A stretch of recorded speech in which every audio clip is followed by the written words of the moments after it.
नमस्कार साथियों, मैं राजकुमार। मैंने जो टेक्नीशियन का एग्जाम दिया, मैं 6 मार्च का पूरा शिफ्ट भी एनालिसिस किया और खुद एग्जाम भी दिया। पूरे एनालिसिस में मैंने यही देखा कि साइंस के जो जो क्वेश्चन डीप आ रहे हैं जिस जिस चैप्टर से, उन सभी को मैंने इस वीडियो में कंप्लीट कर दिया है। तो प्लीज आपसे निवेदन है, पूरे मेहनत से मैंने आपके लिए वीडियो दिया है, जबरदस्त वीडियो साथियों है। कम समय में मैंने वो चीजें आपको इसमें कराई है कि आप 9 मार्च और 10 मार्च को जिसका भी एग्जाम है उनके लिए बहुत ज्यादा फायदा होगा, क्योंकि आप पढ़े हैं, बस आपको रिविजन की जरूरत है। और मैंने इसमें पूरा स्टेटमेंट वाइज जो प्रश्न है वो सारा इसमें मैंने रिवीजन करा दिया है। पूरा देख लेने के बाद साइंस में आप 40 में चल आराम से करेगा, क्योंकि 30-32 क्वेश्चन इजीली सभी लोग कर पा रहे हैं। इधर जो 8 से 10 क्वेश्चन आपका इसमें सभी लोग फंस जा रहे हैं। तो मैंने उसी टाइप से, किस तरह से वो पूछ रहा है, क्योंकि मैंने खुद एग्जाम दिया, उसी टाइप से मैंने इसमें जो है चीजों को कराई है। क्या क्या डाटा देकर वो पूछ रहा है, जो जो चैप्टर से, क्योंकि जो जो सभी चैप्टर से वो टफ नहीं पूछ रहा है, जो जो चैप्टर से डीप क्वेश्चन पूछ रहा है उसी डीप चैप्टर को मैंने इसमें पूरा कंप्लीट कराया है। तो कृपया करके आप इसे जो है जरूर देखिएगा। और इसमें जो मैंने जो कराई है, तीन तीन वीडियो का अलग से मैंने लिंक डिस्क्रिप्शन में भी दिया। एक रिएक्शन का हो गया, उसका मैंने लिंक डिस्क्रिप्शन में दिया।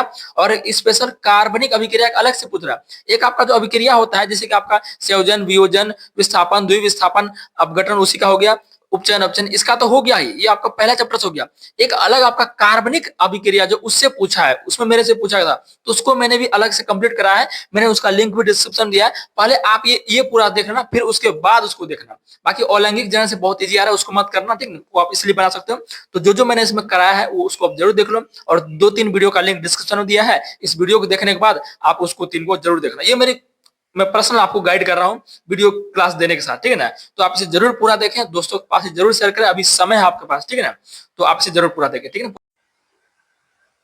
जो इंपॉर्टेंट टॉपिक है सिर्फ उसी को देखेंगे। तो विलयन की सांद्रता से आपको न्यूमेरिकल आ सकते हैं, किसी शिफ्ट में नहीं आए हैं, 9 मार्च में आ सकते हैं, 10 मार्च में आ सकते हैं। देखते हैं विलयन की सांद्रता अगर पूछे तो क्या होगा।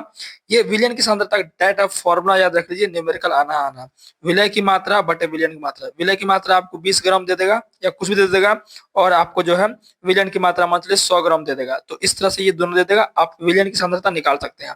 उसी तरह अगर द्रव्यमान प्रतिशत आपसे पूछ दे तो क्या बोलिएगा, विलय का द्रव्यमान उसमें दिया हुआ रहेगा और विलयन का द्रव्यमान भी दिया रहेगा। आप आसानी से इसको द्रव्यमान प्रतिशत निकाल सकते हैं।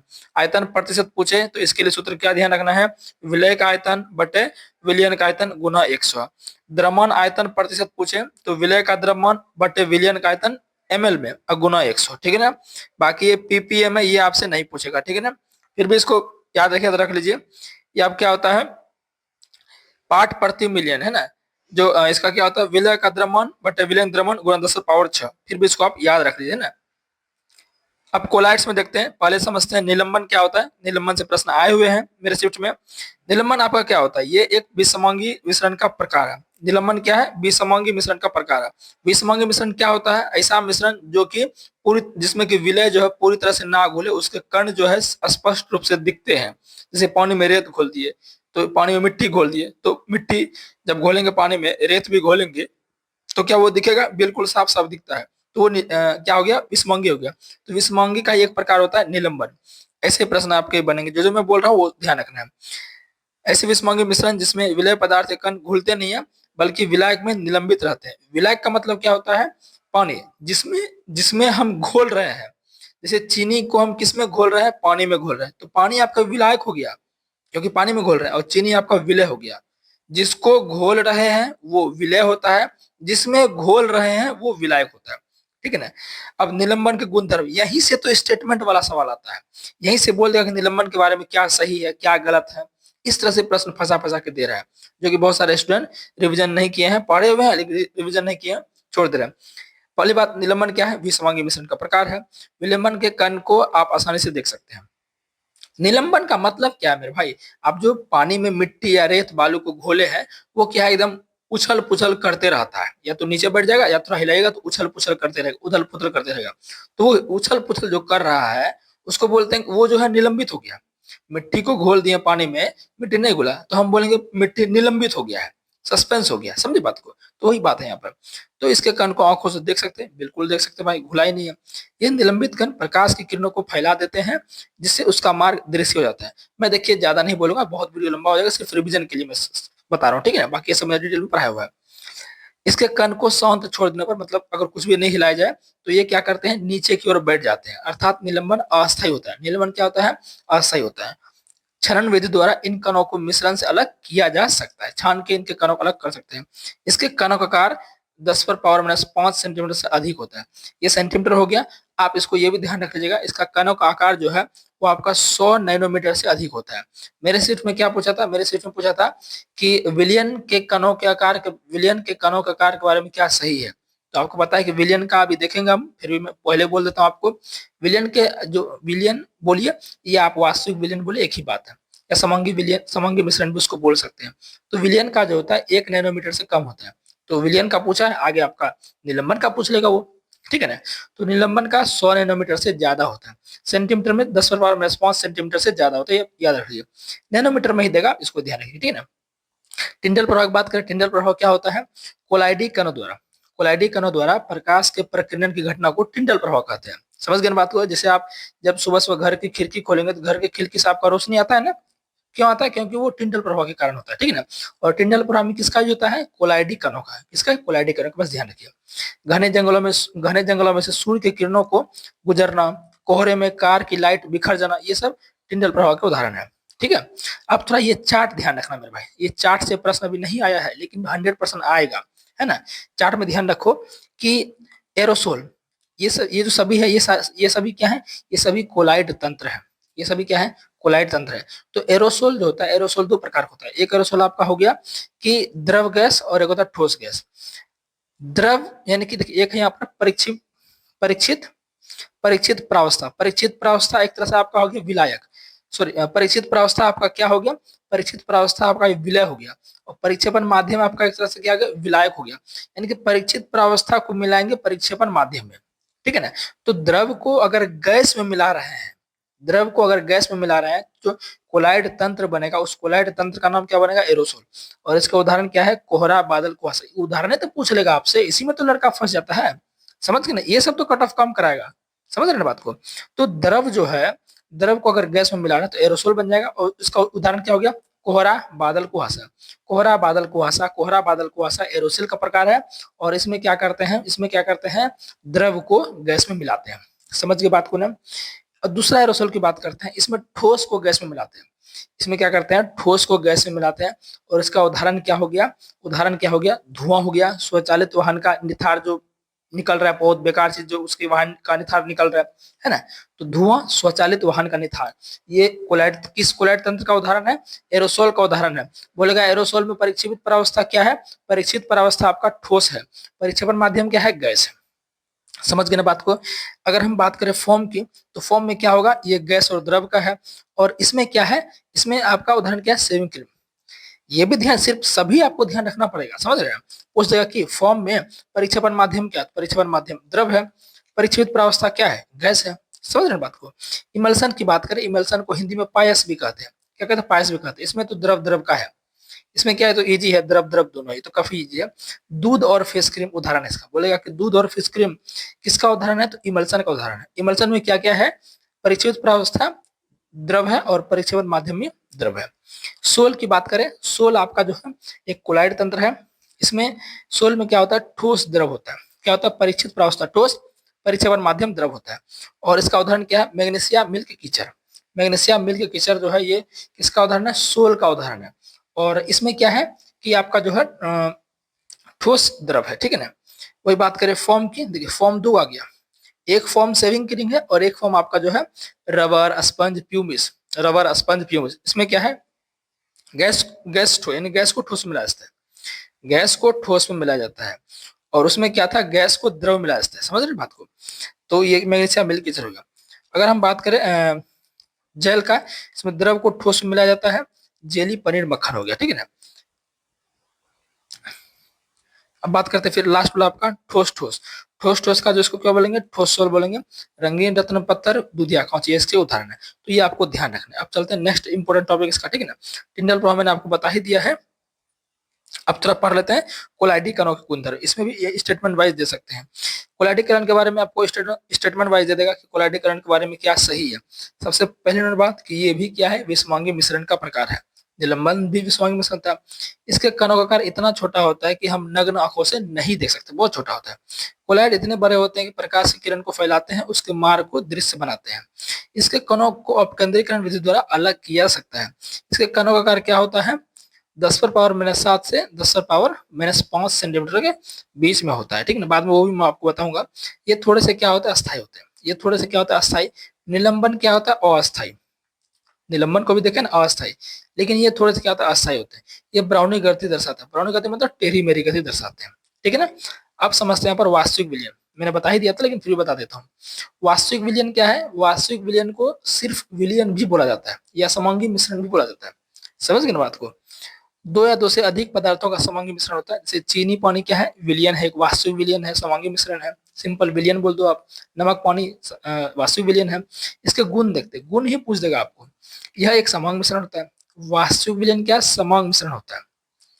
इसमें विलय के कणों का आकार 1 नैनोमीटर से कम होता है। मतलब इसके जो वास्तविक विलयन के कणों का आकार जो है, यही मेरे शिफ्ट में पूछा था कि आपका वास्तविक विलयन का कणों का आकार क्या होता है, निम्नलिखित में से कौन सा वास्तविक विलयन के बारे में सही है। उसमें दिया था वास्तविक विलयन के घटक समान होते हैं या नहीं होते हैं, और उसके आकार दिए थे। तो ऐसे 2-3 स्टेटमेंट देने से स्टूडेंट फंस जाते हैं, लेकिन जो रिवीजन करके जाएंगे कभी नहीं फंसेंगे। तो इसके कणों का आकार 1 नैनोमीटर से कम होता है, या आप इतना सेंटीमीटर के रेंज में ध्यान रखिएगा। समझ के बात को ना। नेक्स्ट बात करते हैं। इसके कण अत्यंत सूक्ष्म होते हैं, हम इसे नंगी आंखों से नहीं देख सकते हैं, ठीक है ना। इसके कण अस्थायी होते हैं। देखिए आपके कोलाइड के भी थोड़े से अस्थायी होते हैं, लेकिन निलंबन के अस्थायी होते हैं। कोलाइड के थोड़े से अस्थायी होते हैं, वास्तविक विलयन के भी अस्थायी होते हैं, लेकिन निलंबन के अस्थायी होते हैं।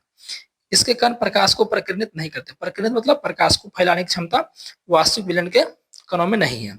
ब्राउनी गति नहीं प्रदर्शित करते हैं। विसरण की क्रिया तेज होती है। विसरण क्या होता है, जब दो या दो से अधिक पदार्थों को आपस में मिला दिया जाता है तो फैल जाते हैं, एक दूसरे में घुलित हो जाते हैं, मिश्रित हो जाते हैं, तो वो क्या होता है, विसरण होता है, ठीक है ना। यहाँ पर देखिए चार्ट के माध्यम से समझ लेते हैं। वास्तविक विलयन ये समांगी होता है। संगठन मतलब समांगी, पूरा एक समान रहता है संगठन।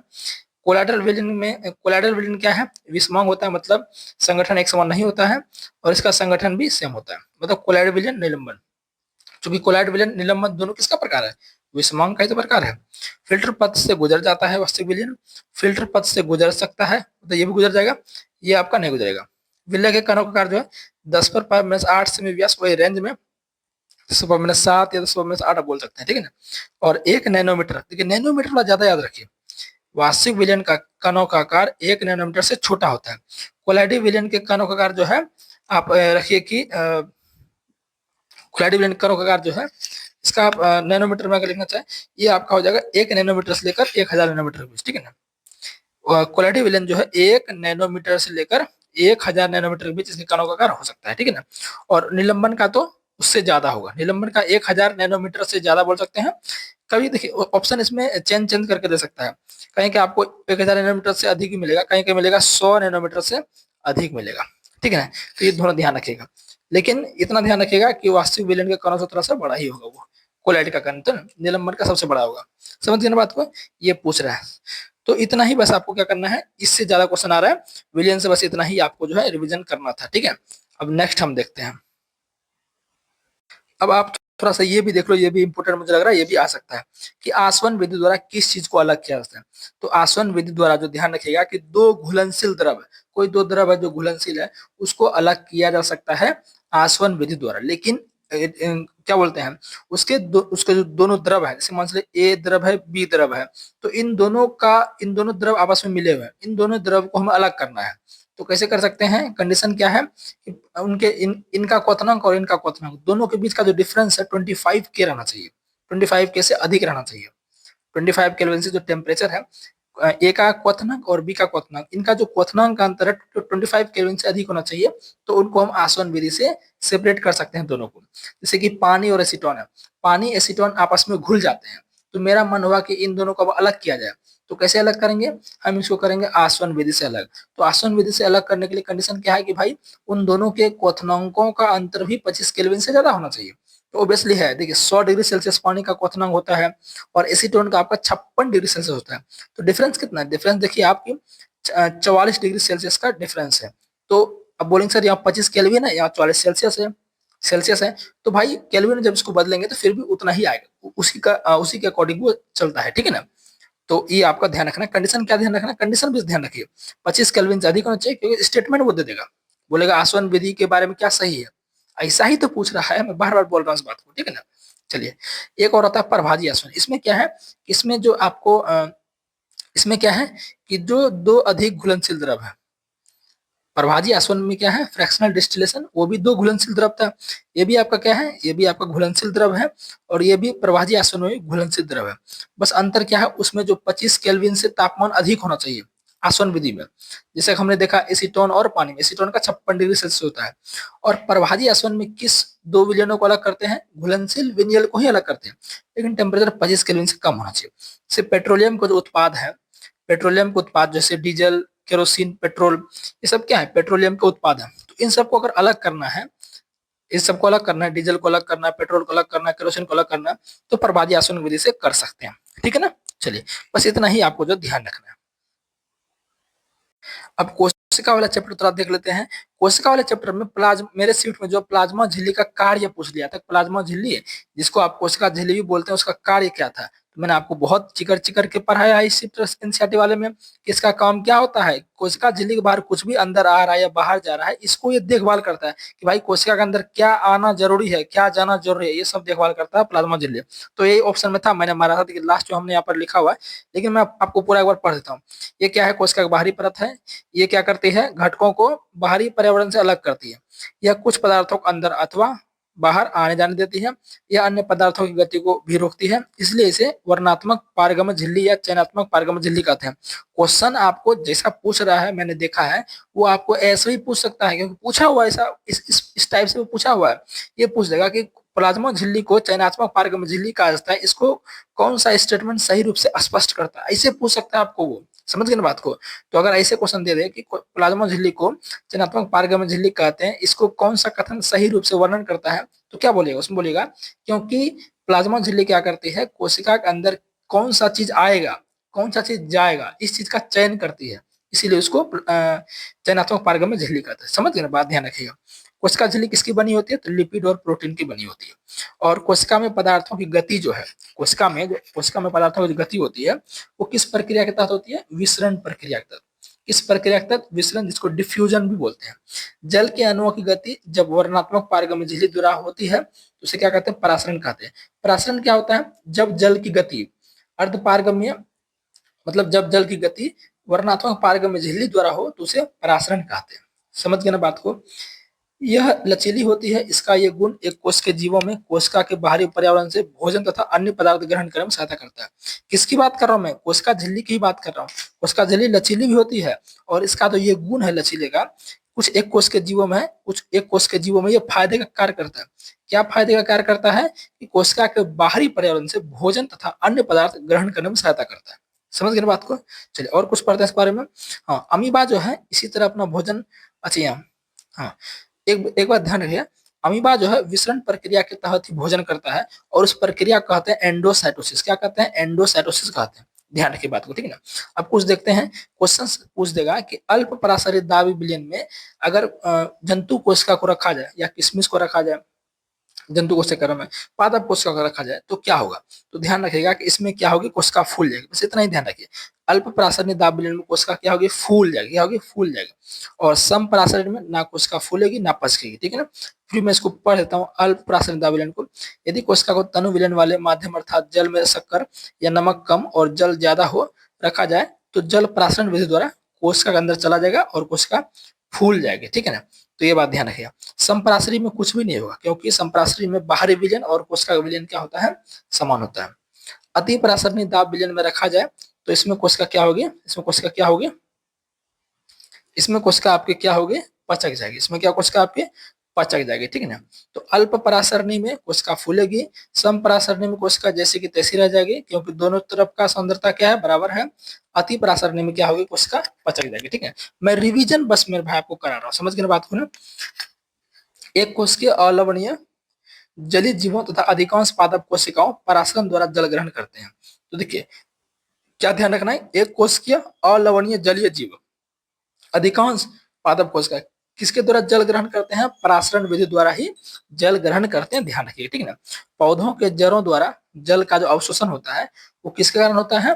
परासरण के कारण ही होता है, ठीक है ना। पौधों के जड़ों द्वारा जल का अवशोषण किसके द्वारा होता है? परासरण के कारण ही होता है, ठीक है ना। विसरण जो है कोशिका को अपने बाहरी पर्यावरण से विसरण कोशिका को अपने बाहरी पर्यावरण से पोषण ग्रहण करने में सहायता करता है। कोशिका से विभिन्न अणुओं का अंदर आना तथा बाहर निकलना भी विसरण द्वारा ही होता है। सारा पॉइंट सुनो ध्यान से। इस प्रकार के परिवहन में ऊर्जा की जरूरत होती है। जिसको लग रहा है कि नहीं हमें साइंस बहुत बेसिक से पढ़ना है, तो मैं आपको बता देता हूँ कि हमारा जो है एक एप्लीकेशन है, इसका नाम है राजकुमार सर। वो आप डाउनलोड करके साइंस मजबूत बैच आप पढ़ सकते हैं। बहुत डिटेल में मैं वहाँ चीजों को पढ़ाता हूँ, है ना। आप वहाँ पढ़ सकते हैं, ठीक है ना। लिंक डिस्क्रिप्शन में होगा एप्लीकेशन का, डाउनलोड करके रजिस्टर करके आप वो बैच ले सकते हैं। और नोट्स भी, ये जो पूरा है नोट्स भी आप ले सकते हैं, ठीक है ना। सारा चीज आपको मिल जाएगा जो डिटेल में पढ़ना चाहते हैं, ठीक है ना। कई लोग को लग रहा है कि सिर्फ ये फालतू यहाँ पर बक रहे हैं, समझा रहे हैं ना कुछ, तो भाई अभी ज्यादा समझाने का समय नहीं है, सिर्फ रिवीजन का जरूरी है आपको, ठीक है ना। चलिए, तो ये आपका हो गया। अब थोड़ा सा इधर भी काम देख लेते हैं। कोशिका भित्ति का कार्य क्या है? इसका काम है पौधों को मजबूती प्रदान करना। पौधों की कोशिका सबसे बाहरी परत है ये। पौधों को संरचनात्मक दृढ़ता प्रदान करता है। यह पौधों कोशिका को निश्चित आकार देता है। और यह क्या होती है? पारगम्य होती है। और कोशिका भित्ति किसी की, अब देख लेते हैं यहाँ पर कि जो पौधे की जो कोशिका भित्ति होती है, जो पौधे की कोशिका भित्ति किसकी बनी होती है? वो सेलुलोज की बनी होती है। सेलुलोज एक जटिल कार्बोहाइड्रेट होता है, ठीक है ना। हाँ, अब बात करते हैं, अगर जीवाणु का पूछ लेगा तो जीवाणु कोशिका भित्ति पेप्टिडोग्लाइकन की बनी होती है। कवक की कोशिका भित्ति काइटिन की बनी होती है। समझ गए ना बात को? चलिए और पढ़ते हैं आगे हम।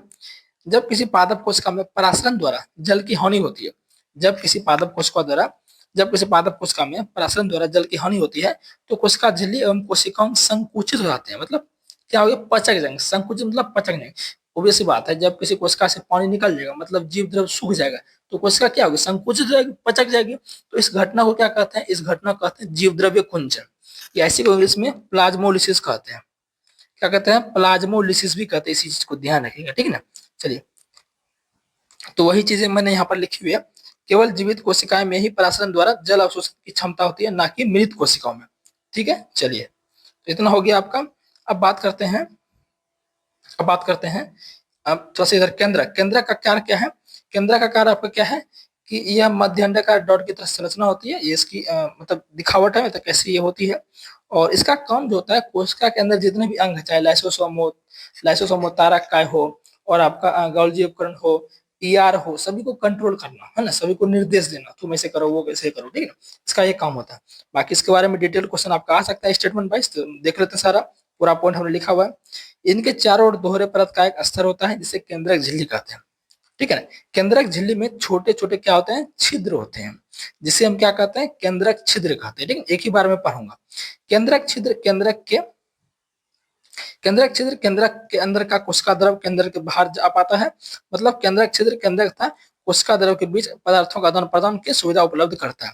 अब देखिए, यहाँ से वो क्वेश्चन पूछेगा कि केंद्रक के अंदर का कोशिका द्रव केंद्रक के अंदर का कोशिका द्रव केंद्रक के बाहर जा पाता है। मतलब केंद्रक छिद्र केंद्रक तथा कोशिका द्रव के बीच पदार्थों का आदान प्रदान करता है।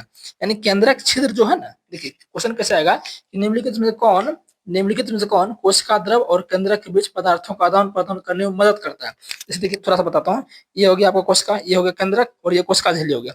तो कोशिका झिल्ली और केंद्रक के बीच जो पदार्थ आया जाएगा, कौन प्रोवाइड करवाता है, कौन हेल्प करता है? केंद्रक छिद्र। ये ध्यान रखिएगा, ठीक है ना। स्टेटमेंट वाइज पूछ सकता है ये। केंद्र के अंदर क्या होंगे? क्या बोलते हैं? गुणसूत्र होगा, क्रोमोसोम होंगे। और ये क्रोमोसोम जो है, जब कोशिका विभाजन होगा उसके समय ये क्या होते हैं? छड़ाकार दिखाई देते हैं। ये पूछ सकता है स्टेटमेंट वाइज में। केंद्र के अंदर क्रोमोसोम क्या होते हैं? मतलब केंद्र के अंदर क्रोमोसोम होते हैं, और जब कोशिका विभाजन होता है, सेल डिवीजन होता है, उस समय ये छड़ाकार रॉड रॉड शेप में दिखते हैं, ठीक है ना। चलिए, बाकी क्रोमोसोम में क्या होता है? अनुवांशिक गुण होते हैं, जिसे हम अनुवांशिक गुण अनुवांशिक पदार्थ के कारण आते हैं, जो माता पिता से डीएनए अणु के रूप में पीढ़ी दर पीढ़ी जाते रहते हैं। क्रोमोसोम किससे बना होता है? पूछ देगा कि क्रोमोसोम किससे बना होता है? डीएनए प्लस हिस्टोन प्रोटीन से बना होता है, ठीक है ना। चलिए, डीएनए में कोशिका के निर्माण व संगठन की सभी जरूरी सूचनाएं होती है। डीएनए क्रियात्मक खंड को जीन कहते हैं, ठीक है ना। चलिए, अब अगला देखते हैं फटाक से हम। इधर देख लेते हैं। अब प्रोकैरियोट के बारे में पूछ सकता है ना।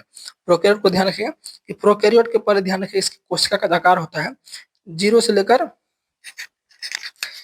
लेकर 10 माइक्रोमीटर के बीच होता है। और जो यूकैरियोटिक कोशिका है इसका आकार क्या होता है 10 से लेकर 100 माइक्रोमीटर के बीच होता है, क्योंकि आजकल बड़ी पूछ रहा है ये कोशिका के, मतलब किसी भी चीज का आकार पूछ ले रहा है। तो प्रोकैरियोटिक का आकार कितना होता है 0 से लेकर 10 माइक्रोमीटर के बीच, और आपका यूकैरियोटिक का आकार क्या होता है 10 से लेकर 100 माइक्रोमीटर के बीच होता है। ठीक है ना, ध्यान रखिएगा बात को, ठीक है ना। चलिए बाकी कोशिका द्रव, ध्यान रखिए कोशिका द्रव किससे बना होता है, ये आपका कोशिका द्रव किससे बना होता है, सॉरी मैं क्या बोल रहा हूँ कि जीव द्रव किससे बना होता है, जीव द्रव बना होता है आपका कोशिका द्रव प्लस केंद्रक से बना होता है। ठीक है, बाकी ई आर का थोड़ा इधर काम देख लेते हैं। ई आर में जो है, ई आर में जो है जो एक क्वेश्चन और आया था कि जो एक क्वेश्चन कुछ इस तरह से था कि क्या बोलता हूँ मैं भूल रहा हूँ, माइटोकॉन्ड्रिया से कुछ था, माइटोकॉन्ड्रिया प्रोटीन कैसे बना पाता है, ये क्वेश्चन कुछ ऐसे करके था। तो उसमें ऑप्शन था कि क्योंकि उसके पास डीएनए एवं राइबोसोम होता है। तो बिल्कुल सही बात है भाई, वो प्रोटीन क्यों बना पाता है, क्योंकि उसके पास राइबोसोम है, राइबोसोम खुद का डीएनए है। तो इस तरह से प्रश्न आया था। तो ईआर का काम देख लेते हैं। इसकी संरचना कैसी होती है, प्लाज्मा झिल्ली की तरह होती है। तो ईआर की संरचना कैसी होती है, प्लाज्मा झिल्ली की तरह ही होती है। ठीक है ना, और यह झिल्ली युक्त नलिकाओं का घना जाल होता है। कभी कभी इनका फैलाव जो है केंद्र के बाहरी झिल्ली से कोशिका झिल्ली तक भी होता है।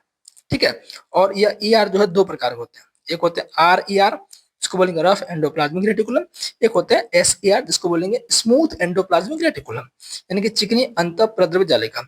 जो रफ एंडोप्लाज्मिक रेटिकुलम है ये आपका इसमें क्या होता है छोटे छोटे दाने होते हैं जिसे राइबोसोम कहते हैं, जो प्रोटीन बनाने का काम करते हैं। जो स्मूथ एंडोप्लाज्मिक रेटिकुलम होते हैं ये वसा का निर्माण करते हैं। ठीक है ना, और इसके बारे में इंपॉर्टेंट बात मैं सारा बोल ही देता हूँ आपको कि जो एस ई आर है, जो कशेरुकी होते हैं वर्टिब्रेट्स, उसके जो लीवर है, जो वर्टिब्रेट्स होते हैं उनके जो लीवर है उनमें क्या होती है ये एस ई आर डिटॉक्सिफाई करने का काम करती है कुछ हानिकारक पदार्थों को, जैसे कोई जहर खा लिया, पॉइजन खा लिया। तो जो वर्टिब्रेट्स हैं, जैसे हम लोग वर्टिब्रेट्स होते हैं, तो हम लोग कशेरुकी जंतु एक तरह से खा सकते हैं। तो हम लोग के लीवर में जो एस ई आर है स्मूथ एंडोप्लाज्मिक रेटिकुलम, ये क्या करता है उस जहर को डिटॉक्सिफाई करने का प्रयास करता है, यानी वो विषाक्त है उसको अविषाक्त करने का प्रयास करता है। समझ गए, तो एस ई आर का ये एक स्पेशल काम होता है।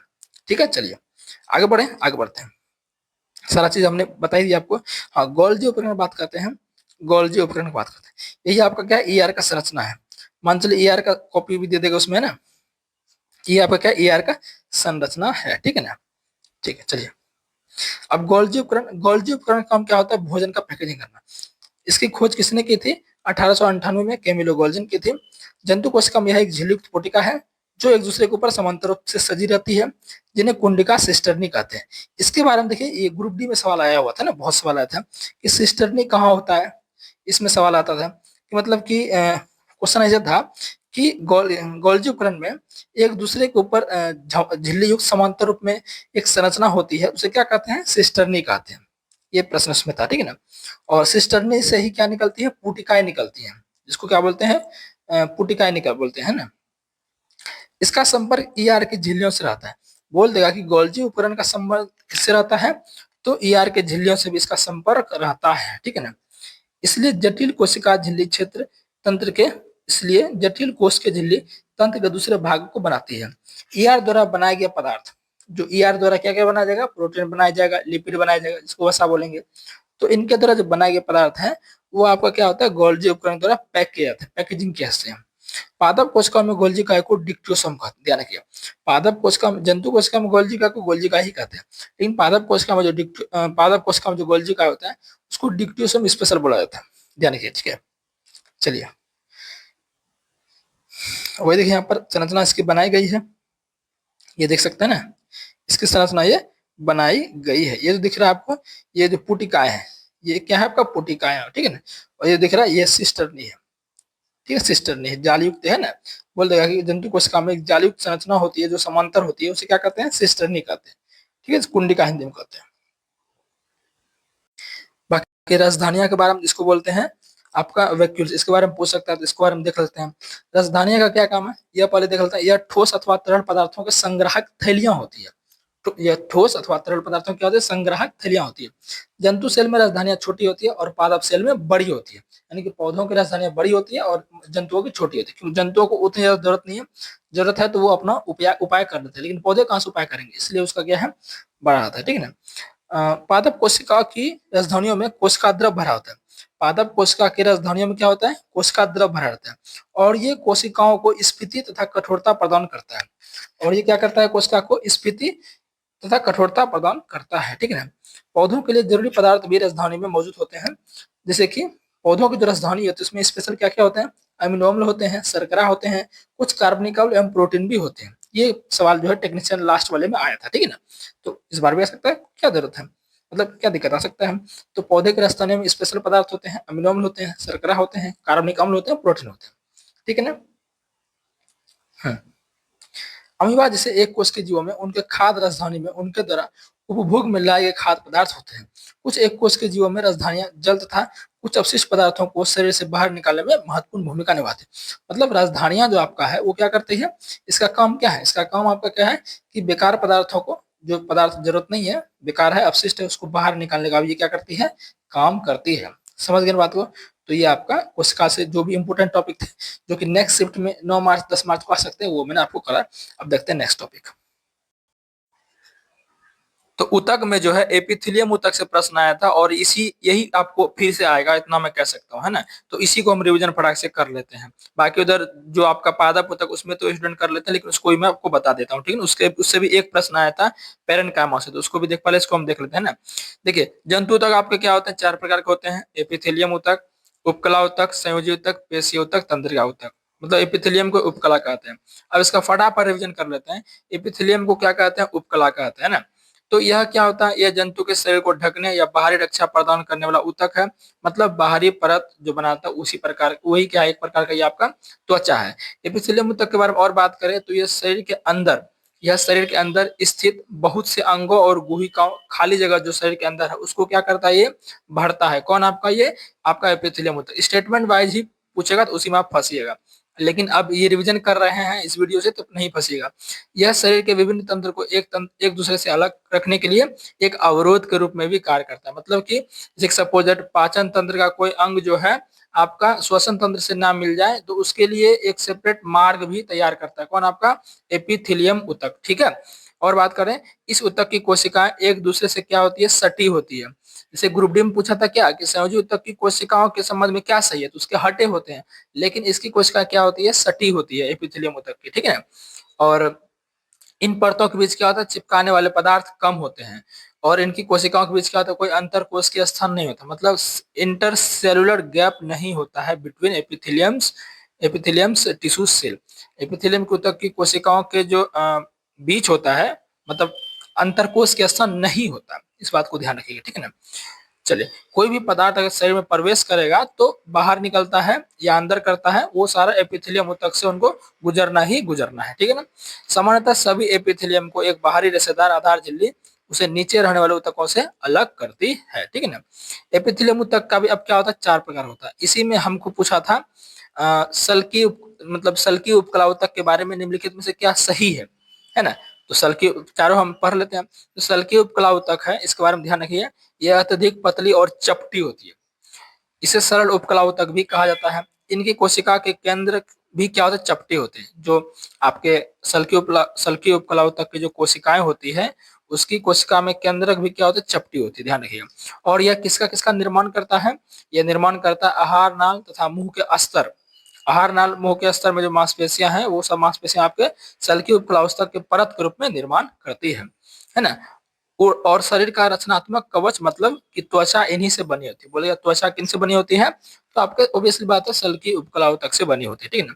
और जिह्वा, ग्रास नली, इन सब का निर्माण कौन करती है, सल्की उपकला ऊतक करती है। यही सब आपका पूछ रहा है। ठीक है ना। अब देख लेते हैं घनाकार उपकला ऊतक। ध्यान रखिएगा, इनकी ये ऑब्वियसली बात है घनाकार हो, क्यूबॉइडल होती है।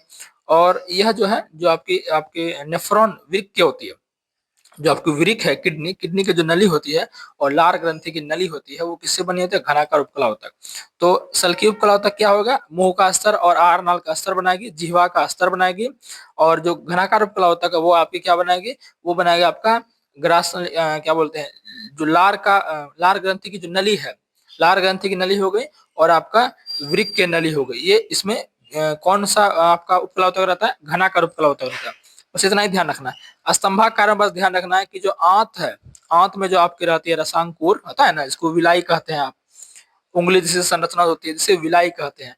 तो वो किससे बना होता है, स्तंभाकार उपकला ऊतक से बना होता है। और श्वास नली भी स्तंभाकार उपकला ऊतक से बना होता है। बात को ध्यान रखिएगा, ठीक है ना। यानी जहां जहां अवशोषण होता है ना, एब्जॉर्प्शन का काम जहां होता है वहां स्तंभाकार उपकला ऊतक पाए जाते हैं। स्तरित सल्की की बात करें तो ये आपका सल्की उपकला ऊतक का ही, मतलब सल्की उपकला ऊतक को अगर कई परतों में मिला दिया जाए तो बन जाता है स्तरित सल्की, ठीक है ना। संयोजी ऊतक फटाफट देख लेते हैं। अभी हमने बताया था कि इसकी ऊतक की कोशिका आपस में कम जुड़ी होती है, मतलब थोड़ा सा हटे हटे होते हैं। लेकिन एपिथेलियम के क्या होते हैं, सटे सटे होते हैं। गैप अंतरकोश के स्थान एपिथेलियम में नहीं होता, लेकिन इसमें अंतरकोश के स्थान होता है। और इसकी कोशिका का जो अंतरकोश के स्थान है, से ये कोशिका होगी, ये कोशिका होगी, तो दोनों के बीच में गैप है। क्योंकि संयोजी ऊतक की कोशिका है तो इन कोशिकाओं के बीच क्या होता है, गैप होता है। और इस गैप में मैट्रिक्स भरे रहते हैं। और यह मैट्रिक्स जो है, जिसको अधात्री बोलते हैं, यह आपके तरल ठोस सघन हो सकते हैं, ठीक है ना।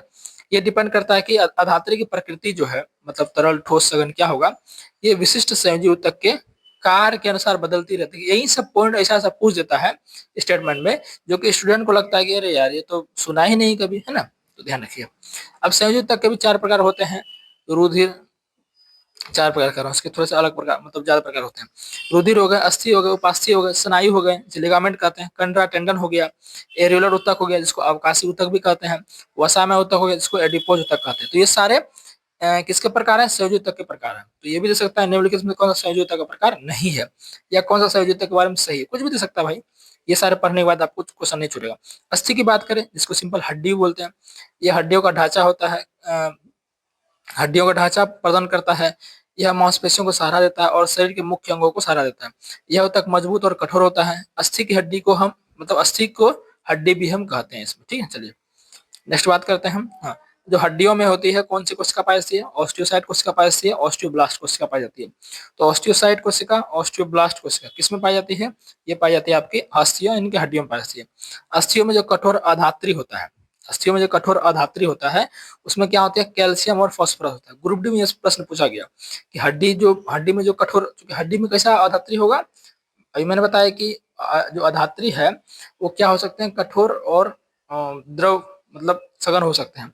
तो अस्थियों में, अस्थि कठोर है तो उसमें जो अधात्री है वो भी कठोर होते हैं। तो उसका रीजन क्या है कि उसमें कैल्शियम और फास्फोरस होता है, कैल्शियम और फास्फोरस होता है अस्थियों की हड्डियों के अधात्री में, ठीक है ना। अस्थियों के द्रव, अस्थियों के जो द्रव है उसको ओसिन कहते हैं। अस्थियों के द्रव को क्या कहते हैं, ओसिन कहते हैं, ठीक है ना। अब देख लेते हैं फटाफट हम उपास्थि देख लेते हैं। उपास्थि देखिए, यह एक विशेष प्रकार का लचीला संयोजी ऊतक है। ये भी संयोजी ऊतक है लेकिन लचीला होता है हड्डियों की तुलना में। इसकी कोशिकाओं के बीच पर्याप्त स्थान होता है। इसकी कोशिकाओं के बीच क्या होता है, पर्याप्त गैप होता है। इसकी ठोस अधात्री, अब इसकी इसमें भी ठोस अधात्री होती है। और इसके ठोस अधात्री में क्या होता है, प्रोटीन और शर्करा होती है। अभी हमने देखा कि अस्थियों यानी कि हड्डियों की अधात्री में कैल्शियम और फास्फोरस होता है, लेकिन उपास्थि, इसको कार्टिलेज बोलते हैं, इसकी उपास्थि की ठोस अधात्री में प्रोटीन और शर्करा होता है। समझ गए ना। और अस्थियों के द्रव को क्या कहते हैं, ओसिन कहते हैं, जैसे हमने देखा। यह हड्डियों के जोड़ों को चिकना बनाती है, कौन, उपास्थि। यह नाक, कान, कंठ और श्वास नली में पाई जाती है, कौन, उपास्थि। उपास्थि में कॉन्ड्रोसाइट्स कोशिका पाई जाती है। और अस्थियों में ऑस्टियोब्लास्ट और ऑस्टियोसाइट कोशिका पाई जाती है। लिगामेंट देख लेते हैं, स्नायु, ये क्या करता है, हड्डियों को हड्डियों से जोड़ता है, हड्डियों को हड्डियों से जोड़ता है। इसे अस्थि बंधन तंतु भी कहते हैं। यह ऊतक बहुत लचीला एवं मजबूत होता है। स्नायु में बहुत कम अधात्री होता है।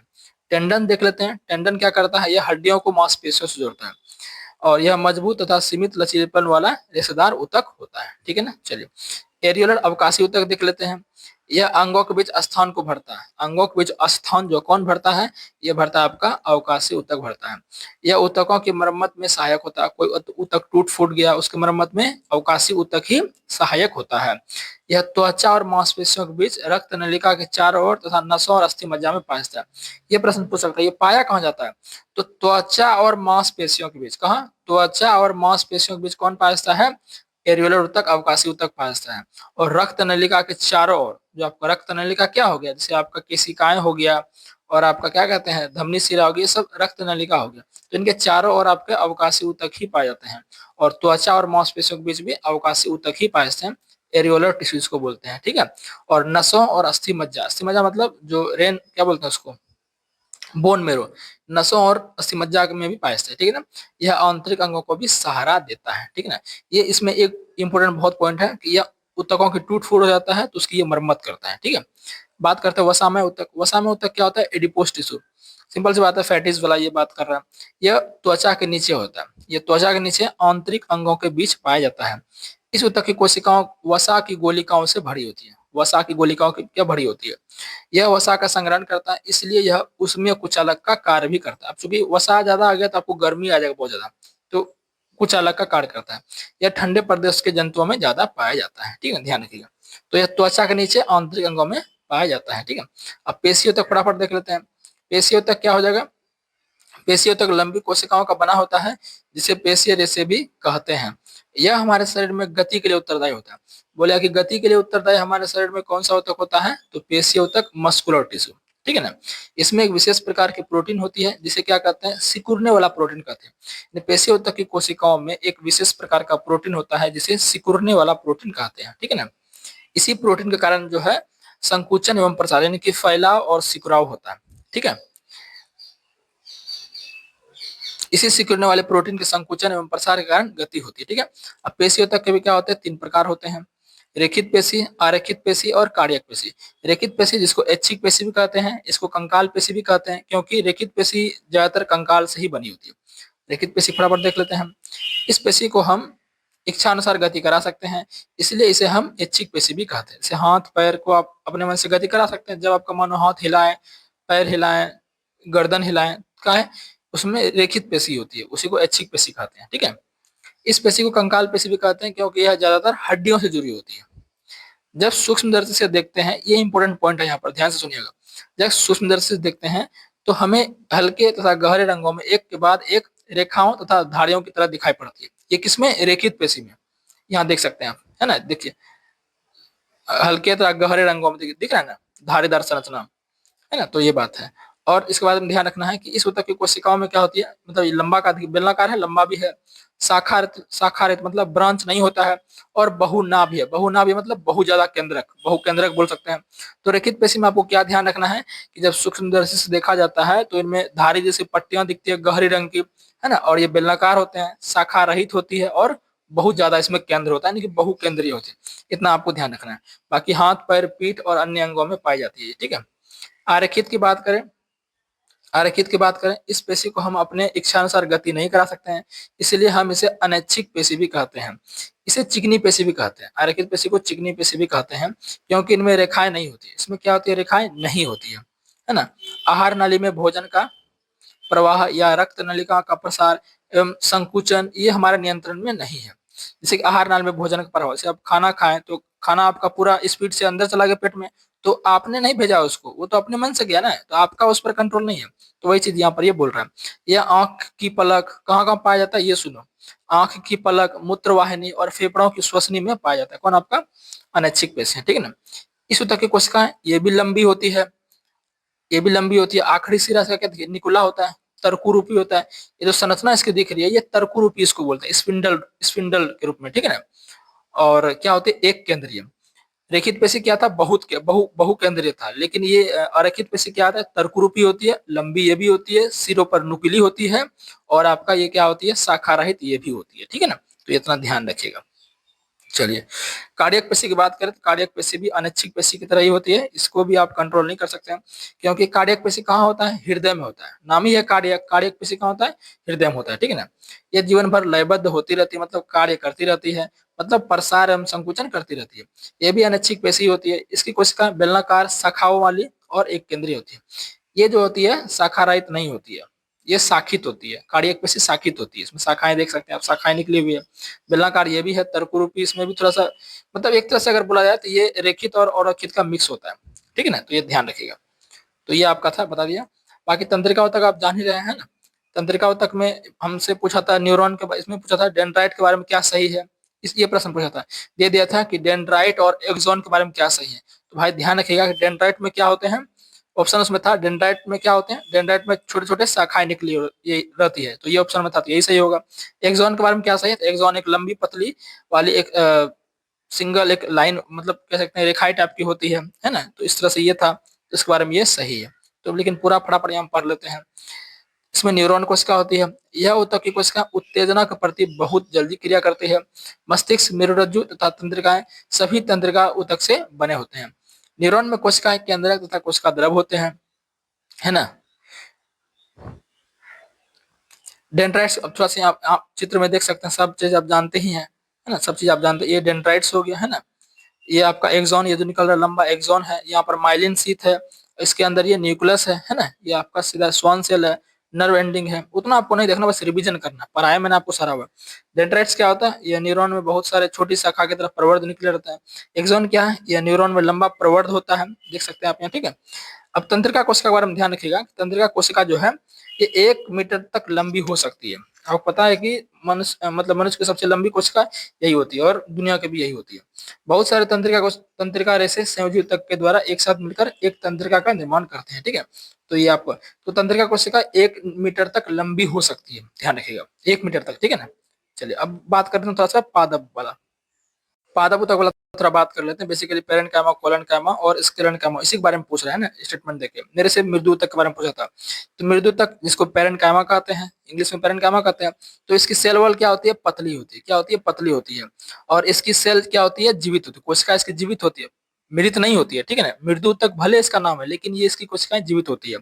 इनमें अंतरकोश के स्थान क्या होता है, थोड़ा बहुत पाया जाता है, मतलब इनमें अंतरकोश के स्थान पाया जाता है, इतना समझिए। और ये भोजन को क्या करते हैं, पैकेजिंग करते हैं। अच्छा, कुछ पैरेन्काइमा जो है जिनमें क्लोरोप्लास्ट पाया जाता है, यानी कि हरित लौक पाया जाता है, तो उसको हम स्पेशल नाम दे देते हैं, उसको क्लोरेनकाइमा कहते हैं, हरित ऊतक कहते हैं।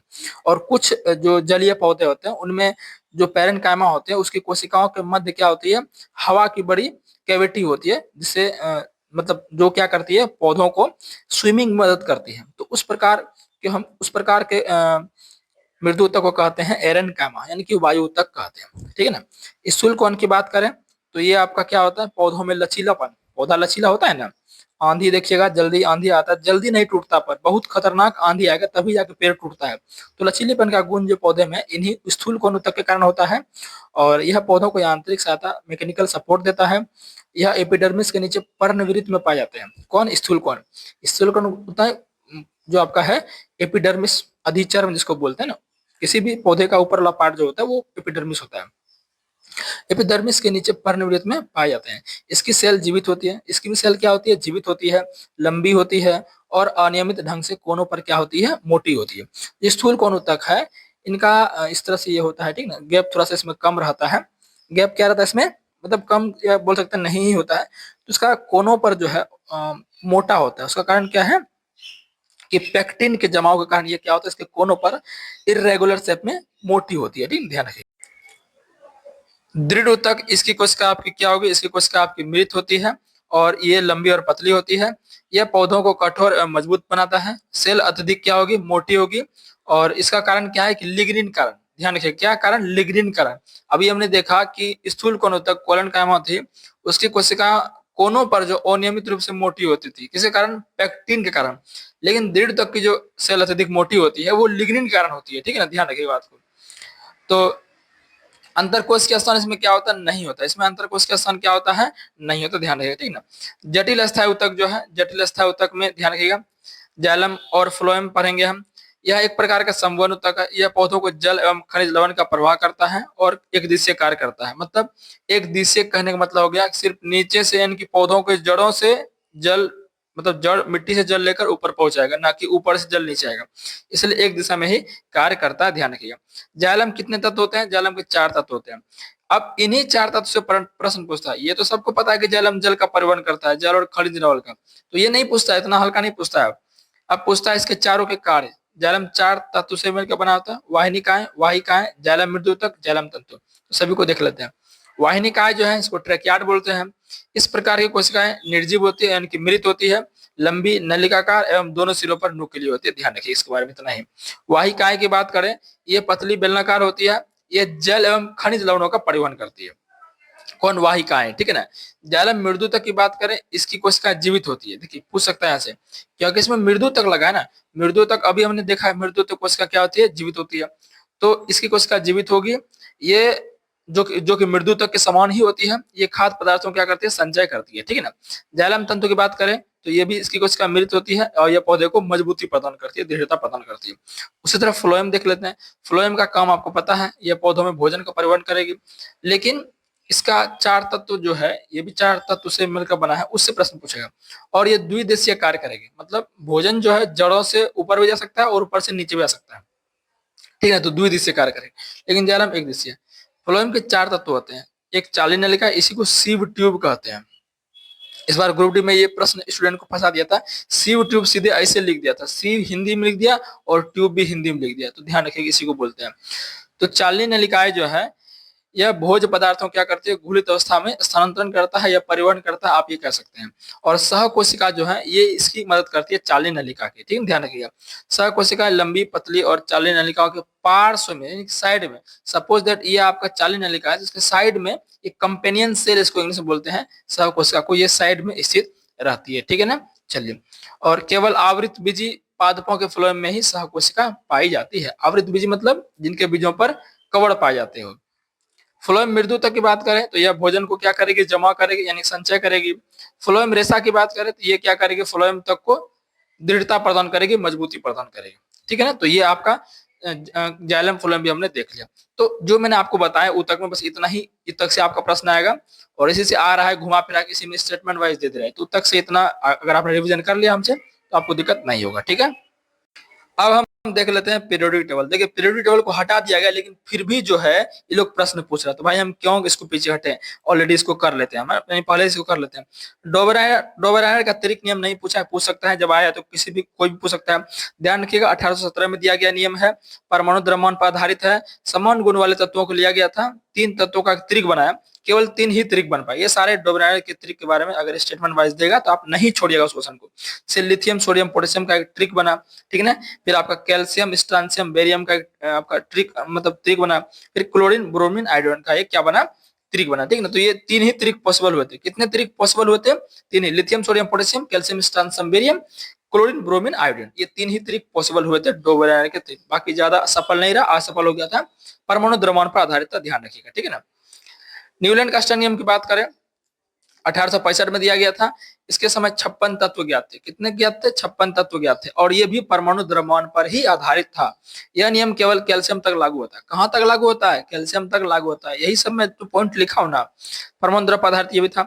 इस नियम के अनुसार प्रत्येक 8वें तत्व का गुणधर्म जो है पहले तत्व से मिलता है। सपोज दैट ये ए है और 8वें नंबर पर आपका एच आ रहा है, तो 8वां नंबर जो एच है, हम तो अल्फाबेट में आपको बता रहे हैं समझाने के लिए, 8वां नंबर पर जो एच है इसका गुण मिलेगा पहले नंबर में से। ये एक कहना चाह रहा था, कौन कहना चाह रहा था, ये कह रहा था न्यूलैंड आपका, ठीक है ना। तो वह इसमें लिखा हुआ है।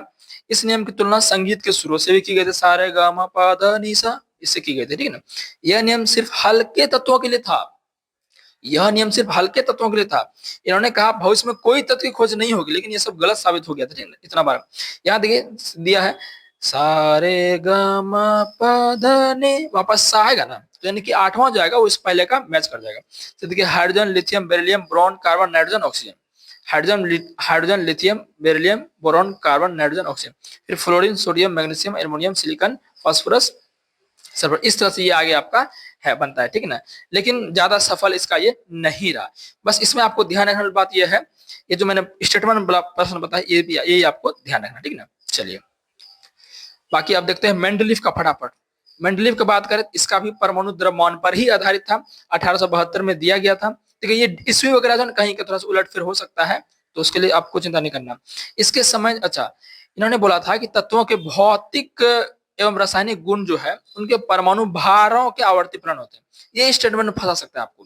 देखिएगा मेंडलीफ का आवर्त सारणी क्या क्या मतलब क्या अवधारणा था, तो तत्वों के भौतिक एवं रासायनिक गुण उनके परमाणु भारों का आवर्ती फलन होते थे। परमाणु भारों के, ये ध्यान रखना। और इसके समय 7 आवर्त थे, 8 वर्ग थे। इसके समय 63 तत्व थे। कितने थे, 63 तत्व थे। और यह हाइड्रोजन को स्थान नहीं दे सका था अपने आवर्त सारणी में। जब ये खुद मतलब बना रहा था पीरियोडिक टेबल खुद का, तो हाइड्रोजन को ये स्थान ही नहीं दे पा रहा था कि हाइड्रोजन को रखे तो रखे कहाँ, ठीक है, नहीं दे पा रहा था। आवर्त सारणी में कुछ जगह खाली छोड़ा था, ये मेंडलीफ ने कुछ जगह खाली छोड़ा था। अक्रिय गैसों को स्थानीय नहीं दिया था, यानी कि हाइड्रोजन को भी स्थान नहीं दिया और जो अक्रिय गैस है उसको भी ये स्थान नहीं दे पाया था, और समस्थानिक संभारिक को स्थान नहीं दिया। जैसे कि आगे हमने देखा कार्बन के भी समस्थानिक हुए, हाइड्रोजन के भी समस्थानिक हुए, है ना, तो इन सबको ये स्थान नहीं दे पाया था, तो ये सब इसकी बहुत सारी कमियां थी। लेंथेनाइड और एक्टिनाइड जो आपका 14वें में आता है, उसको भी ये क्या दिया था, मतलब 14 14 जो होते हैं आपके जो लास्ट वाले में, उसको भी स्थान नहीं दे पाया था। ये सब इसकी कमियां थी, तो पूछ दे, कमियां भी पूछ देगा इसमें, ठीक है ना। मेंडली वाला पूछा, हाँ मेंडली वाला सवाल आया था। बात करते हैं कुछ इस तरह से, एका एल्युमिनियम इसको गैलियम कहते हैं, एका सिलिकॉन इसको जर्मेनियम, मतलब ये पहले एका गैलियम को पहले एका एल्युमिनियम कहा जाता था, बाद में इसे खोज हुआ तो इसको गैलियम बोला गया। एका सिलिकॉन को जर्मेनियम, मतलब जर्मेनियम को पहले एका सिलिकॉन बोला जाता था, स्कैंडियम को पहले एका बोरॉन बोला जाता था, तो ध्यान रखिएगा, ठीक है ना। चलिए, ये आपका ध्यान रखेगा कि सब, ये तो आपका आधुनिक आवर्त सारणी है। ये किसका जो है, ये आपका मोजले का है, किसका, ये मोजले का है, ठीक है, किसका, ये मोजले का है। और इसमें 7 आवर्त होते हैं, 1 2 3 4 5 6 7, मतलब 1 2 3 4 5 6 7, 7 आवर्त होते हैं, 18 वर्ग होते हैं, ठीक है ना। हाँ, इसमें ट्रेंड पूछा था, तो ट्रेंड ही देख लेते हैं। मोस्ले का आधुनिक आवर्त सारणी 1913 में दिया गया था मोस्ले द्वारा। इस नियम के अनुसार तत्वों के भौतिक और रासायनिक गुणधर्म उनकी परमाणु संख्या का आवर्ती फलन होते हैं, लेकिन मेंडलीव में हमने क्या देखा था, परमाणु भारों के आवर्ती फलन होते हैं, यही थोड़ा सा अंतर है, ठीक है ना। तो मोस्ले का जो आधुनिक आवर्त सारणी था, ये परमाणु संख्या पर था, बाकी उधर हमने जितना भी देखा, डोबेनायर का देखा, न्यूलैंड का देखा, मेंडलीव का देखा, सब परमाणु भार पर, यानी परमाणु द्रव्यमान यानी एटॉमिक मास पर बेस्ड था, लेकिन मोजले वाला जो था ये एटॉमिक नंबर पर बेस्ड था, ठीक है ना। तो तत्वों के रासायनिक गुण जो है इलेक्ट्रॉनिक विन्यास पर निर्भर करते हैं, ये मोजले का आधुनिक आवर्त सारणी कहता है। मोजले कहता है कि तत्वों के जो रासायनिक गुण है, यानी कि जो केमिकल प्रॉपर्टीज है एलिमेंट के, वो डिपेंड करेंगे किस पर, इलेक्ट्रॉनिक कॉन्फ़िगरेशन पर, ठीक है। यानी कि किसका इलेक्ट्रॉनिक कॉन्फ़िगरेशन क्या है, उसके अनुसार उसका केमिकल प्रॉपर्टीज निर्धारित होगा, ठीक है भाई। हाँ, इसके आवर्त सारणी में 7 आवर्त, 18 वर्ग थे, समूह वर्ग कुछ भी बोल लीजिए, ऊर्ध्वाधर लाइन बोल दीजिए। अब ट्रेंड ही पूछा था, मेरे में ट्रेंड ही पूछा था, ठीक है। बाई से दाई जाने पर संयुक्ता क्या होगा, इलेक्ट्रॉन संख्या, इलेक्ट्रॉन संख्या क्या होगी, 1 से 8 होती है। यानी कि आवर्त सारणी में पूछ सकता है कि बाई से दाई और जाने पर संयुक्ता इलेक्ट्रॉन की संख्या क्या होगी, 1 से 8 तक होती है, ठीक है ना। बाई से दाई जाने पर विद्युत ऋणात्मकता क्या होगी, बढ़ेगी। धात्विक लक्षण, परमाणु त्रिज्या, अपचायक प्रवृत्ति घटते हैं। क्या बढ़ेगी, बाई से दाई जाने पर विद्युत ऋणात्मकता बढ़ेगी, क्योंकि भाई बाई से दाई जा रहे हैं, दाई और क्या है, अधातु ही है। देखो ना भाई, यहाँ पर दाई और क्या है, अधातु है, और धातु निगेटिव प्रकृति की तो होते हैं। तो बाई से दाई जाने पर आपकी क्या होगी, क्या होगी, क्या होगी, क्या होगी, देखो भाई अटक जाता हूं मैं तो, विद्युत ऋणात्मकता बढ़ेगी। और धात्विक लक्षण, परमाणु त्रिज्या, अपचायक प्रवृत्ति घटते हैं। धातु लक्षण घट जाएंगे, क्योंकि भाई उधर जाएंगे तो अधातु मिल रहा है, तो धातु घटवे नहीं करेगा, परमाणु त्रिज्या घट जाएगा, अपचायक प्रवृत्ति भी घटते हैं, ठीक है ना। बाई से दाई जाने पर आयनन विभव, ऑक्साइडों की अम्लीय प्रकृति, इलेक्ट्रॉन बंधुता बढ़ती है। आयनन विभव, ऑक्साइडों की अम्लीय प्रवृत्ति प्रकृति और इलेक्ट्रॉन बंधुता बढ़ती है। बाई से दाई जाने पर कक्षा की संख्या समान रहेगी, मतलब कक्षा की संख्या नहीं बढ़ेगी, समान रहेगी, ठीक है ना। वर्ग में, अब वर्ग में करते हैं, वर्ग में ऊपर से नीचे जाएंगे तो परमाणु त्रिज्या, धात्विक गुण, अपचायक प्रकृति, ऑक्साइडों की क्षार प्रकृति में वृद्धि होती है। परमाणु त्रिज्या, धात्विक गुण, अपचायक प्रकृति, ऑक्साइडों की क्षार प्रकृति में वृद्धि होती है। ऊपर से नीचे जाने पर, वर्ग में ऊपर से नीचे जाने पर परमाणु त्रिज्या, धात्विक गुण, अपचायक प्रकृति, ऑक्साइडों की क्षार प्रकृति में वृद्धि होती है। आयनन विभव, इलेक्ट्रॉन बंधुता घटती है। जब वर्ग में ऊपर से नीचे जाते हैं तो आयनन विभव, इलेक्ट्रॉन बंधुता घटती है। वही हम बाएं से दाएं जाएंगे तो इलेक्ट्रॉन विभव और इलेक्ट्रॉन बंधुता जो है बढ़ेगी, लेकिन ऊपर से नीचे आएंगे तो देखो आयनन विभव को आयनन एंथैल्पी भी बोलते हैं, ये बात ध्यान रखना, ठीक है ना। ये सब तो मैंने साथ आपको बता दिया। धातु, जब ऊपर से नीचे जाते हैं तो धातुओं की क्रियाशीलता बढ़ती है, क्योंकि नीचे जाने पर धातु ही धातु रहते हैं, तो ऑब्वियसली बढ़ेगी। तो ये ट्रेंड वाले इतना ही सवाल आपका आवर्त सारणी से आएगा, तो आप बना लीजिएगा, ठीक है मेरे भाई। अब देखते हैं कुछ अलग और। पर्यावरण में देखा जरा, पर्यावरण में जो है जैविक आवर्धन से प्रश्न पूछा था। जैविक आवर्धन एक बार आप फिर से बता देता हूं आपको क्या होता है। जब कोई हानिकारक रसायन पदार्थ जैसे डीडीटी हो गया आहार श्रृंखला में प्रवेश करता है, तो इसका सौंदर्य धीरे धीरे प्रत्येक कोशिकीय स्तर में बढ़ते जाता है। जैसे मान चलिए कि आपने मिट्टी में क्या मिला दिया, कुछ कीटनाशक पदार्थ मिला दिया, तो वो मिट्टी को क्या करेगा, खराब करेगा, और खराब करेगा, जो हमारे उत्पादक होंगे वो उसको खाएंगे। उत्पादक ही नहीं खाएंगे, जब मिट्टी उत्पादक उसमें जन्मेगा मिट्टी में, फिर उत्पादक को क्या बोलते हैं, बकरी खाएगा, बकरी को फिर आदमी खाएगा। इस तरह से जो उच्च स्तर पर, उच्च पोषक स्तर पर इनकी मतलब सांद्रता बढ़ती जाती है। समझ गया ना। तो इसी क्या कहते हैं, जैविक आवर्धन कहते हैं। बस इतना क्वेश्चन पूछा था कल में, तो ये आपको ध्यान रखना है। और बात करें, पूछा था ओजोन परत के बारे में, शायद नहीं आया था लेकिन फिर भी आप देख लीजिए। ओजोन परत क्या है, इसकी सुरक्षा कौन करता है, मतलब ओजोन परत नहीं, ओजोन परत ही हमारी सुरक्षा करता है वायु पराबैंगनी किरणों से। तो ओजोन परत पृथ्वी की सुरक्षा करने वाला एक कवच है जो सूर्य से आती अल्ट्रावायलेट जो किरणें होती है, पराबैंगनी किरणें, उससे हमें सुरक्षा करती है।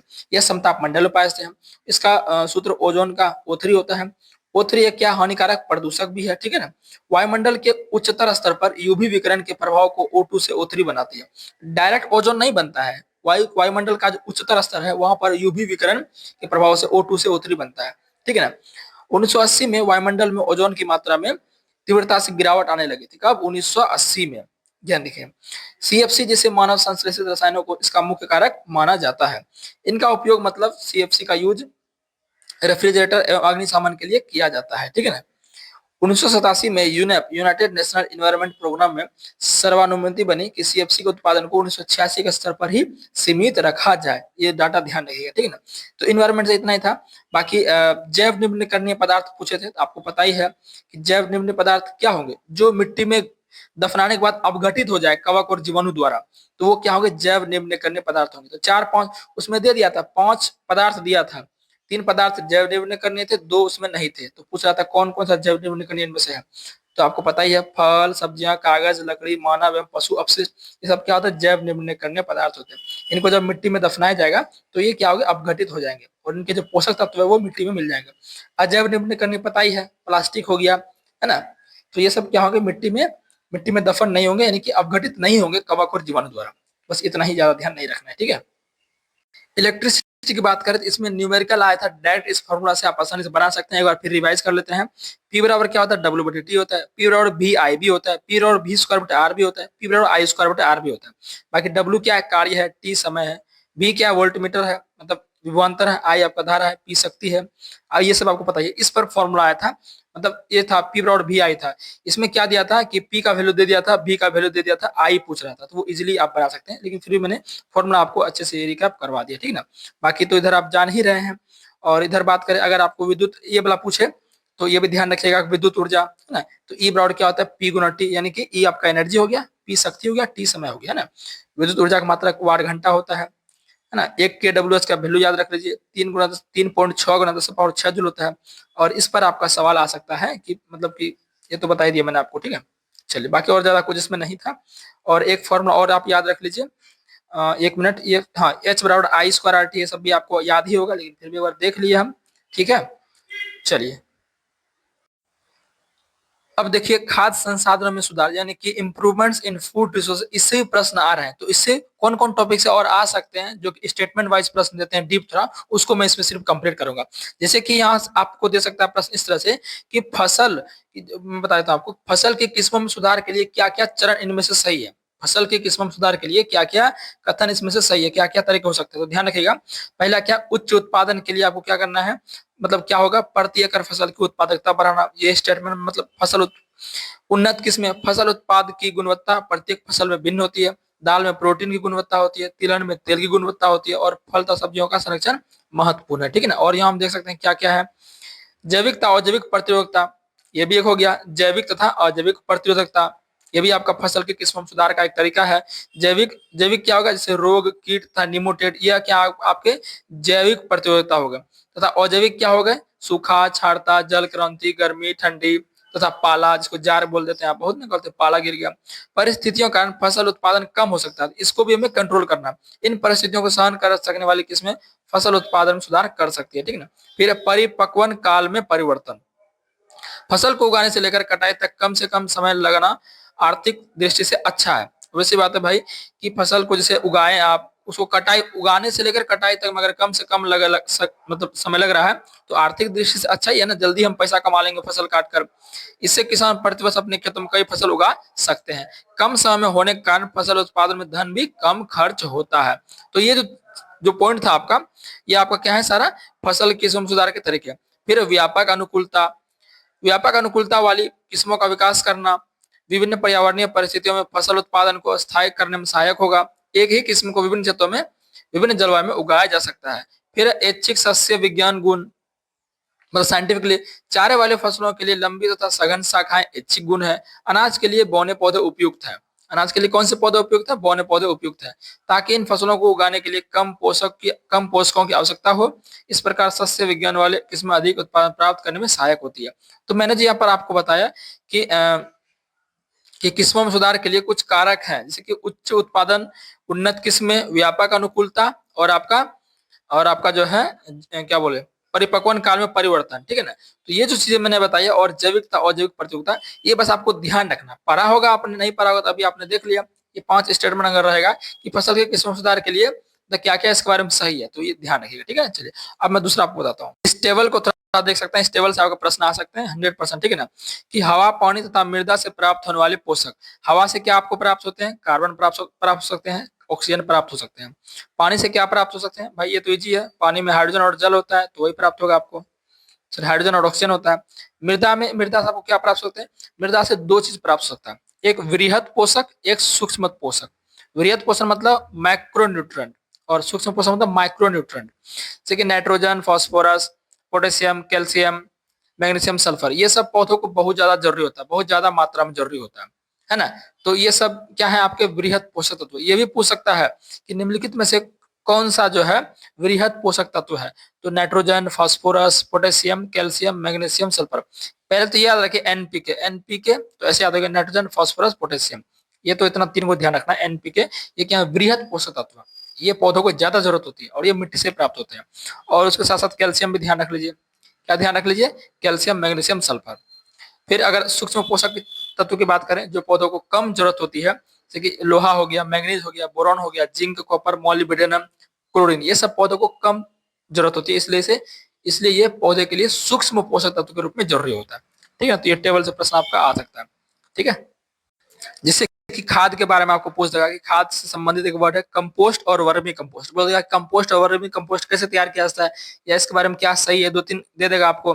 कंपोस्टीकरण प्रक्रिया में कृषि अपशिष्ट मतलब जो खेती के बेकार पदार्थ होते हैं, खेती करने के बाद जो बेकार पदार्थ बच जाते हैं, जैसे कि पशुधन का मलमूत्र, गोबर हो गया, है ना, और सब्जी के छिलके हो गए, कचरा, जानवरों द्वारा परित्यक्त चारे, जो मतलब जानवर चारा छोड़ देते हैं, अब नहीं खाने का, पेट भर गया उसका, वो नहीं खाएंगे, उसको त्याग देते हैं।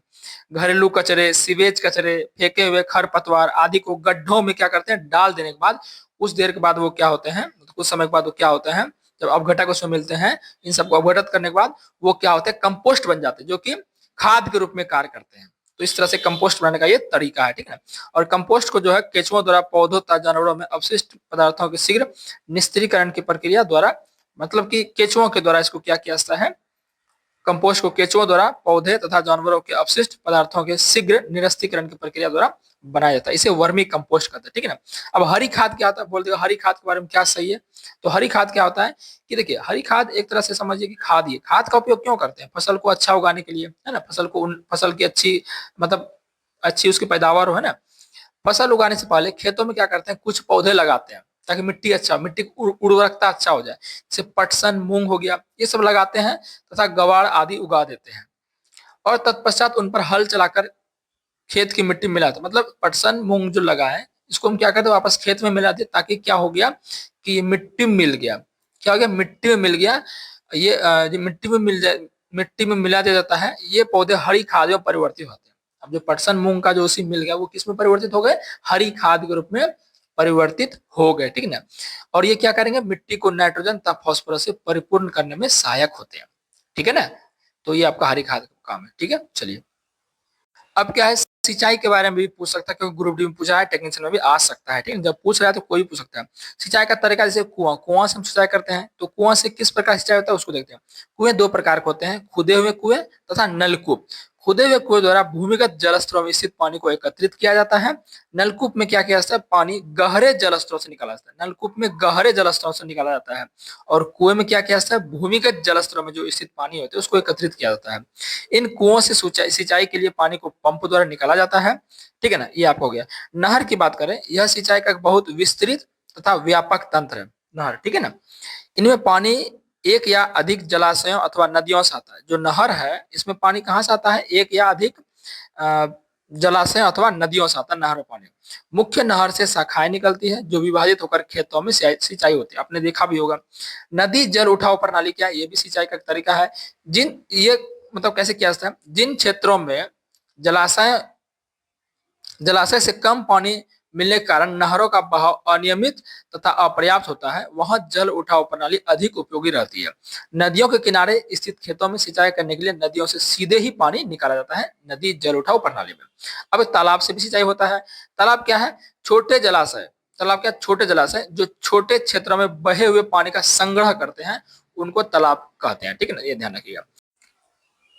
बाकी जो वो फसल पैटर्न से प्रश्न पूछ सकता है। फसल पैटर्न में ध्यान रखिएगा कि एक होता है मिश्रित फसल, फसल का पैटर्न है, और एक होता है अंतरा फसलीकरण। मिश्रित फसल में क्या होता है कि दो या दो से अधिक फसलों को एक ही साथ एक ही खेत में उगाया जाता है। जैसे कि आपका गेहूं चना को एक साथ उगाया जाता है, गेहूं सरसों को एक साथ उगाया जाता है, मूंगफली सूरजमुखी को एक साथ उगाया जाता है ना।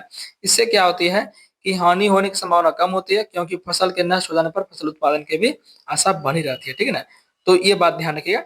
बस ध्यान रखना फसल पैटर्न में मिश्रित फसल में कैसे कैसे होता है, मतलब क्या क्या होता है। गेहूं चना को एक साथ किया जा सकता है, गेहूं सरसों को एक साथ, और मूंगफली सूरजमुखी को एक साथ। ठीक है ना। वही अंतरा फसलीकरण में बात करें। अंतरा फसलीकरण में जो है दो अथवा दो से अधिक फसलों को एक साथ एक ही खेत में निर्दिष्ट, इसमें एक एकदम एक फिक्स पैटर्न में लगाया जाता है। इसमें फिक्स पैटर्न में लगाया जाता है। ठीक है ना। कुछ पंक्तियों में एक प्रकार की फसल तथा उनके एक अंतर में स्थित दूसरी पंक्तियों में दूसरी प्रकार की फसल उगाते हैं। और उदाहरण ध्यान रखिए, उदाहरण इसका ज्यादा पूछ सकता है। सोयाबीन मक्का प्लस बाजरा प्लस लोबिया। सोयाबीन मक्का एवं बाजरा लोबिया, ये अंतरा फसलीकरण पैटर्न में इन फसलों को उगाया जाता है। ठीक है ना, इसका ध्यान रखिएगा।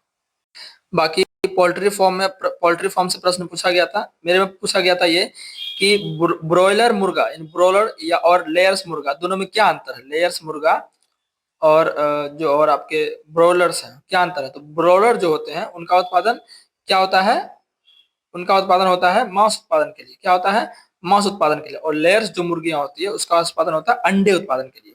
तो ये मेरे पूछा था, तो हो सकता है रिपीट हो सके ये प्रश्न। ठीक है ना।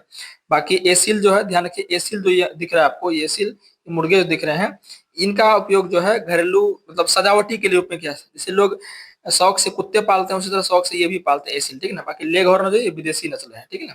बाकी ज्यादा इसमें नहीं पूछेगा, जो जो पूछा था, जो जो मतलब है, तो मैंने आपको वो बता ही दिया। ठीक है ना। चलिए, और बाकी इधर जो है, इधर मछली उत्पादन में वही आपको इधर ध्यान रखना है कि जो क्या बोलते हैं कि जो है इधर मछली उत्पादन क्या हो जाएगा आपका, मछली उत्पादन और मधुमक्खी उत्पादन, वो सब क्या कहलाता है, सेरिकल्चर, ये सब आपको ध्यान रखना है। ये सब अभी नहीं आया, तो उतना सबका संभावना कम है आने का। ठीक है। चलिए, तो ये चीजें मैंने आपको बता दी है। बाकी जो इसके बाद जो अब जो आपका है, इसके बाद जो आपका है क्या है, कार्बनिक रिएक्शन, वो लिंक डिस्क्रिप्शन में उसको देख लीजिए।